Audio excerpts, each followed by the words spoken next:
Mga kapatid, dalawang sama ng panahon ang posibleng mabuo sa Philippine Area of Responsibility. Ayon sa Metro Weather, may isang nagbabadyang low pressure area sa West Philippine Sea malapit sa Palawan.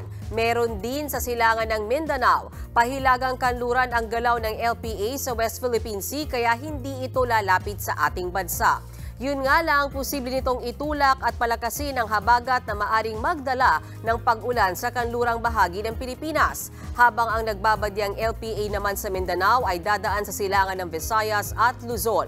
Kaya sa susunod na linggo, posibleng makaranas ng maulang panahon ang malaking bahagi ng bansa. Sa ngayon, ang habagat at intertropical convergence zone pa rin ang nakakaapekto sa Pilipinas. Dala niyan ang magdamagang pag-ulan sa Mindanao. May tsansa ring umulan sa Western Visayas, Negros Island, Cebu, Bohol, Mimaropa, Metro Manila, Calabarzon, Central Luzon at Ilocos Region.